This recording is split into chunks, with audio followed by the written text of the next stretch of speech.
बिस्मिल्लाहिर्रहमानिर्रहीम अस्सलामु अलैकुम वरहमतुल्लाहि वबरकातुहू।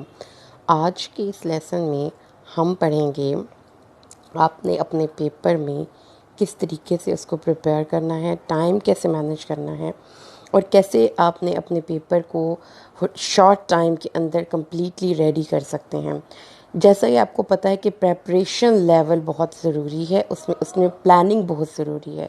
Fehling to prepare you are preparing to fail. Exactly आपको अपना टाइम टेबल बनाना है और मुकम्मल तौर पर अपने टाइम को मैनेज करना है। ये चीज़ इम्पॉर्टेंट है ताकि आप अपने टाइम को यूटिलाइज़ कर सकें 100% और आपकी डिस्ट्रैक्शंस ज़ीरो हों और आप अपने मार्क को हिट कर सकें, आप फोकस्ड होके पढ़ सकें। तो study time table topper students के और बाकी जितने भी लोग दुनिया में कामयाब होते हैं, वो ऐसा नहीं होता कि वो रैंडमली अपने गोल की तरफ मूव करते हैं। वो एक प्रॉपर प्लानिंग के साथ अपने टाइम की तरफ, अपने गोल की तरफ मूव करते हैं। और उस प्रॉपर प्लानिंग में सबसे इम्पॉर्टेंट चीज़ है आपकी टाइम मैनेजमेंट। तो टाइम मैनेजमेंट आपका टाइम टेबल बताता है आपको। जब आपने अपना टाइम टेबल बनाना है तो आपको एग्जैक्ट नंबर ऑफ़ डेज़ का पता होना चाहिए स्टूडेंट्स, कि कितने दिनों में आपने तैयारी करनी है। आपके पास एग्जैक्टली कितने डेज़ हैं। रैंडम आइडिया मत लगाइए कि इतने डेज़ में इतना पढ़ लूँगी और इतने डेज़ में इतना पढ़ लूँगा। आपने एग्जैक्टली अपने डेज़ को काउंट करना है और जो सिलेबस है और सिलेबस की चैप्टर्स है और उनको आपने उन डेज़ पे डिवाइड करना है। और इस तरीके से आपने अपना माइंड सेट करना है कि आप कितने दिनों में कितना माइलस्टोन्स अचीव कर चुके होंगे। आपके सामने माइलस्टोन्स होने चाहिए जो कि अपने डेज़ के साथ डिवाइड किए हुए हों। ये भी ज़रूरी होता है कि आप अपना time table day wise, week wise और मंथली बेसिस पे सेट करें। आपने एक दिन में कितना पढ़ना है, एक दिन में कितने घंटे पढ़ना है, एक उन घंटों में कितना पढ़ चुके होंगे आप। फिर आप एक वीक के बाद कितना अपना सिलेबस कवर कर चुके होंगे और एक मंथ तक आपने ये तो कर ही लेना है। अगर आपका डे का सिलेबस या डे का टाइम टेबल सेट नहीं आप उस टाइम माइलस्टोन को अचीव कर पा रहे, तो आपको अगले दिन लाजमी बात है ज़्यादा पढ़ना पड़ेगा।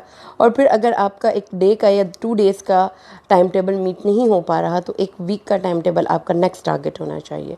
और अगर किसी भी वजह से आप अपना वीकली टाइम टेबल भी मैनेज नहीं कर पा रहे, तो मंथली बेसिस पे तो आपको ज़रूर अपना टाइम टेबल मैनेज करना चाहिए।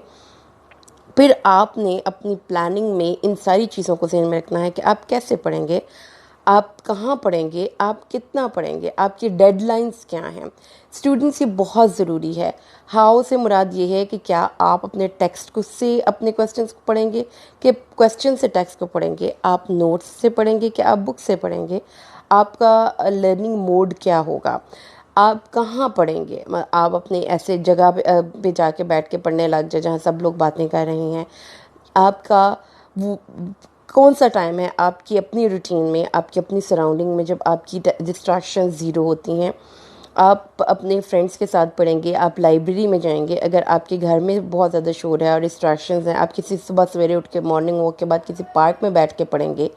आप कब पढ़ेंगे और टाइमिंग बहुत इम्पॉर्टेंट है, कि आप जब अपना सारे दिन के काम करने के बाद आपका माइंड काम करने के लिए आमादा हो और फ्रेश हो, तब पढ़ना ज़्यादा आपको रिटेंशन देता है और थोड़े टाइम में आप ज़्यादा सिलेबस कवर कर सकते हैं। जैसा कि अगर आप सारे दिन की थकावट के बाद रात को उठ के बैठ के पढ़ने बैठ जाएं और आपका माइंड सेट ना हो, तो आप कभी भी नहीं पढ़ सकते। आपको अपनी डेडलाइंस मीट करनी है। Why you are unable to meet your deadlines? Because you have a lot of distractions. ठीक है, आप अपने मार्क को कैसे हिट करेंगे? आप अपनी डिस्ट्रैक्शंस को ज़ीरो करें। ज़ीरो नहीं कर सकते तो एटलीस्ट मिनिमाइज़ करें। मसलन क्लास में मैं अपनी क्लास को एक काम देती हूँ कि आप इसको रिवाइज़ करें 10 मिनट में। जब हम 5 से 7 मिनट के बाद जाकर लेस क्लास का एक राउंड लेते हैं, तो हमें पता चलता है कि स्टूडेंट्स के पास बुक्स नहीं, स्टूडेंट्स बुक्स खोलने में बहुत टाइम ले रहे हैं। यही हरकत वो बच्चे करते हैं जो कि जिनके पास ये एक्सक्यूज़ है कि वो टाइम के अंदर अपने सिलेबस को कवर नहीं कर पा रहे। वजह क्या है कि they have a lot of distractions. ये डिस्ट्रैक्शंस बाहर की निस्बत आपके अंदर से ज़्यादा होती हैं। उसमें सबसे जो टॉप पे मैं डिस्ट्रैक्शन को रखूँगी, वो डिस्ट्रैक्शन आपकी लेज़ीनेस है। तो लेज़ीनेस से अपनी जान छुड़वाइए। उसके बाद इम्पॉर्टेंट चीज़ स्टूडेंट वो ये है कि अपनी प्रोग्रेस को कैसे आप जांचेंगे। आप पढ़ रहे हैं, आपको कैसे पता चलेगा कि आप अपने पेपर के हिसाब से सही पढ़ रहे हैं। इसके लिए आपको याद करने के बाद उसकी प्रोडक्शन या प्रैक्टिस स्टेज को भी अपने टाइम टेबल में मैनेज रखना है। आप कैसे उसकी प्रैक्टिस करेंगे, आप लिख के उसको चेक करेंगे। आप किसी हफ्ते के टेस्ट खुद को दे रहे हैं और किसी को चेक करवा रहे हैं। आप अपने किसी बड़ी फ्रेंड को अपनी प्रोग्रेस रिपोर्ट दे रहे हैं। अपनी प्रोग्रेस रिपोर्ट से अपनी प्रीवियस परफॉर्मेंस से अपनी आज की परफॉर्मेंस को कंपेयर कर रहे हैं। अपनी प्रोग्रेस को जांचना इंतहाई ज़रूरी है जब आप पेपर के लिए प्रिपेयर कर रहे हैं। जब आप अपनी पेपर की प्रेपरेशन के लिए आप फ़र्ज़ करें इंग्लिश के क्वेश्चंस याद कर रहे हैं और बस आप याद कर रहे हैं, आपने ना उसको लिख के चेक किया, ना आपने उसका टाइम मैनेज किया कि पेपर में इतने टाइम में लिखना है, तो क्या मेरी स्पीड उस हिसाब से है, मेरे क्वेश्चंस में वो कौन सी चीज़ें हैं जो मेरे मार्क्स लूज़ करवाएंगी, तो आप बिल्कुल भी राइट ग्राउंड्स पे नहीं पढ़ रहे। तो जो अपनी प्रोग्रेस का टाइम एंड अगेन जायज़ा लेना, वो आपको आपका मार्क हिट करने में बहुत हेल्प देता है। और अपनी एरर्स को एनालाइज करना, ये आपको बताता है कि आप राइट ग्राउंड्स पे काम कर रहे हैं कि नहीं कर रहे। अगर आप राइट ग्राउंड्स पे काम नहीं कर रहे तो फिर बजाय इसके कि आप सारा पढ़ने के बाद आखिर में अपनी गलतियों की इस्लाह करें, आपको साथ साथ अपनी प्रोग्रेस रिपोर्ट भी अपने आप को देनी चाहिए। ये आप ही अपने एम्प्लॉय हैं, आप ही अपने ऊपर निगरान हैं और आप ही अपने बॉस हैं। अपनी राइट ग्राउंड्स पे पढ़ना सीखिए। अच्छा, एक ये जो मैंने आपको ये वाला पॉइंट बताया, learn the importance of finishing. आप अपना काम फिनिशिंग टच में बहुत से स्टूडेंट्स नहीं लेकर जाते। आपका काम, आपकी तैयारी फिनिश नहीं हुई, 2 चैप्टर्स रह गए थे, अगर ईडियम्स की बात है तो 50 ईडियम्स रह गए थे। इस तरीके से काम नामुकम्मल छोड़कर आप पढ़ रहे होते हैं। जब आपका काम फिनिश नहीं होता तो इसका मतलब ये है कि आपका काम, आप उसे 100% बेनिफिट राइप नहीं कर सकते।